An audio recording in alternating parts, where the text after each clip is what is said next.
This is just another guy talking about stuff, and here is an excerpt of the Generation Xennial Podcast I've started with my friend Keith. You can find the full episode on Anchor FM and other places where podcasts are found. It's Halloween season, and here we discuss some of our favorite horror classics. Hope you enjoy. All right, so here's a subject that you want to talk about because it is Halloween.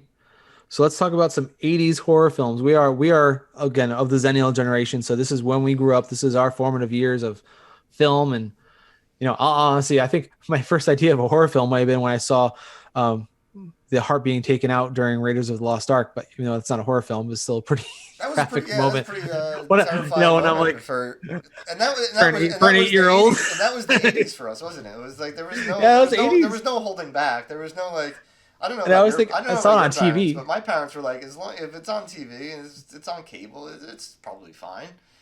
Mine might have been a little different. My mom definitely did not want me watching MTV for the longest time. Really?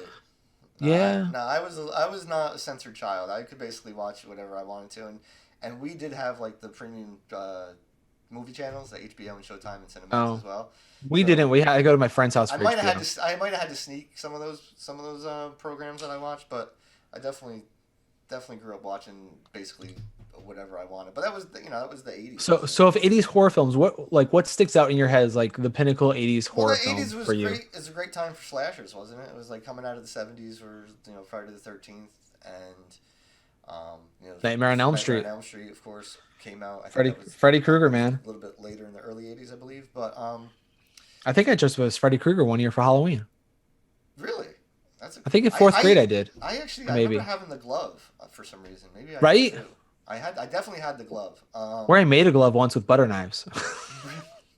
No, I had the plastic like Yeah. stuff that you buy. And But the yeah, sweat, so the sweater. what's your favorite horror movie, especially from the 80s?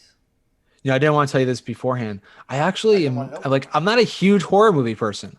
Oh, I like 80s stuff. More recent stuff, I should say. I don't like. It depends because I have this debate with my other friend all the time about horror films. I'm like, it depends on the genre of horror. Because when you talk about horror films, there's genres within genres of horror films. So like the first Saw movie, I love the first Saw movie. I know this is not 80s, but like the later Saw movies, I'm like, now you're just being ridiculous. You're just coming up with more and more ways to kill people Oh, that just have turn no into idea, torture. nothing to do with like a plot. Yeah, It's like the plot is razor thin and it goes on. plot became secondary. Like I was definitely more of a Nightmare on Elm Street guy. Yes. Growing up, I would say, those. As was I didn't watch them all, but like I definitely like the Freddy Krueger thing, like because he got burned as a child and he's all disfigured, and then he only haunts you in your dreams. So I was like, that's just a really cool concept of for storytelling. Like, oh, don't fall asleep because then you're gonna get caught, and like then they had to figure out how in my dreams can I fight back at them and like plan how to sleep and all that stuff. So it was a cool concept like that. Well, I always think horror films are interesting, especially I'd love to get your opinion as someone who works in film and teaches film study. Because horror movies need to be made on such a low budget, right? And Right. that's the whole model behind horror movies is we'll make this movie for super cheap, and hopefully enough people go to see it, we'll make our money back. And that was definitely the model behind the 80s slasher movies. And my favorite horror movies from the 80s especially is Hellraiser.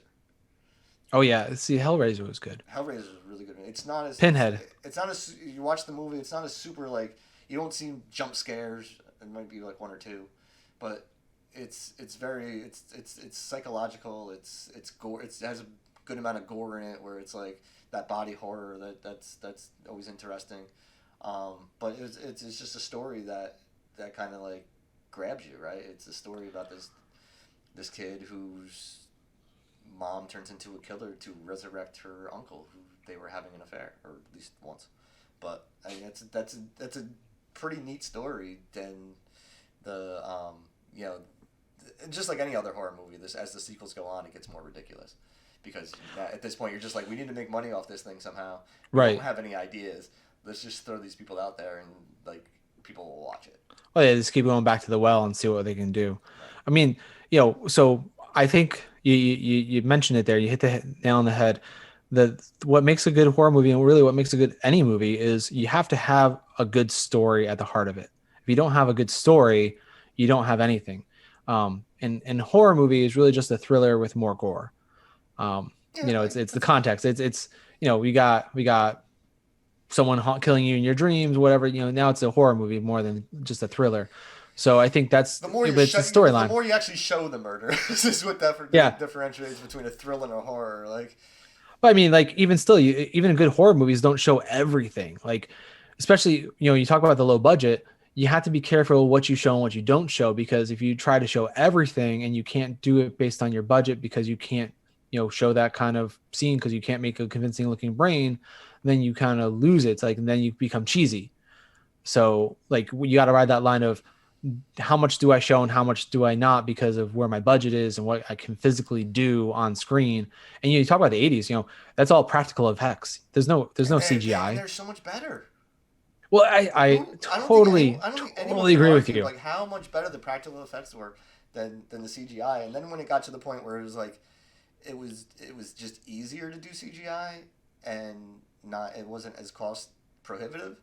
And then you got bad CGI, which made it even worse. Oh, see, that's the problem. You get bad CGI, and you go backwards in technology, and it's just good CGI is good. It has a place. Sci-fi films definitely benefit from CGI for their space battles and all those things. Although I still appreciate practical effects.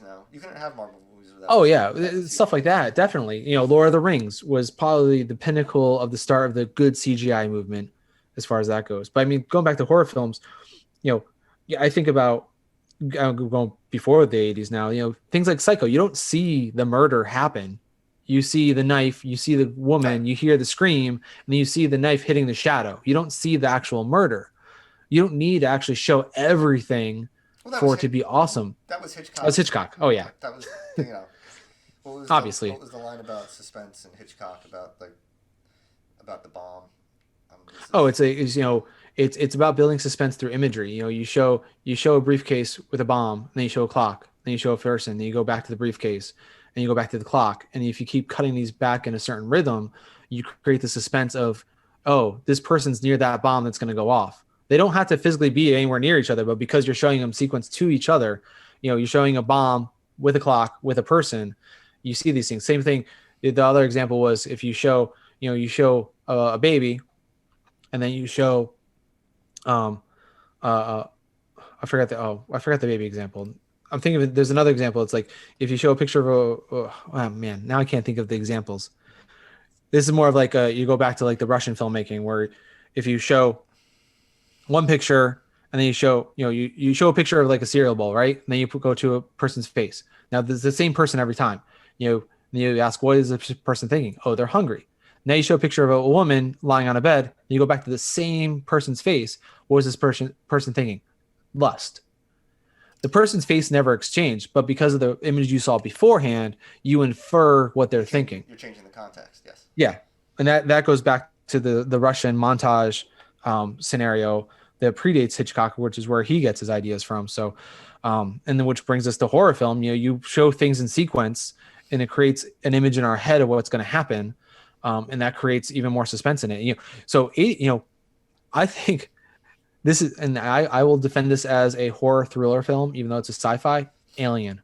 Oh, Alien that's a horror movie. And that's probably where I gravitate more towards, because like I'm a big sci-fi fan, and now you have a horror element in sci-fi. You have an alien running around the ship, killing people off one by one. That's where I'm at. Aliens is essentially a slasher flick, but because it had such a sci-fi background, it got labeled as a sci-fi thriller or whatever. But now that's a different one though. He had the budget. That too. For that helps. So he has the budget to make it. But interesting story about that. So they built this whole set. Beautiful set designers make all this stuff, but then he dimly lights everything. And I forget if it was the producer or somebody else. Like, what are you doing? We made this set and you can't see it all. I was like, I know. I think I've heard that actually. I think I have. It's like it's supposed to be. It's a spaceship. You don't. It's not a Kubrick film. Right. It's a horror film. So 2001 Space Odyssey. I'd claim that as a horror film too. That's. I don't know. Was that the 80s? That was before 80s though. Sorry, that's 70s. But that's 70s. That's still a hot take. Because that predates Star Wars. 2001 is a horror film. Yeah. Well, I mean, again, you have It's definitely suspenseful. Yeah. well, you have a antagonist that's killing off the crew one by one. I mean, that's kind of like every single horror film. Well, you know, every slasher film you have, Chainsaw Massacre, whatever it is, they're killing off everyone one by one in a different situation. Yeah. All right. So yeah. It becomes a sci-fi film because of location. Right. Well, 2001's a horror film. All right. You know, I think that's a hot take. It's my hot takes. It's Keith's hot takes. All right, well, thanks for listening. Again, you can find our podcast on Anchor FM among various other places. Please like, comment, and subscribe to the channel. Do all those YouTube things. Until next time, witty sign-off catchphrase.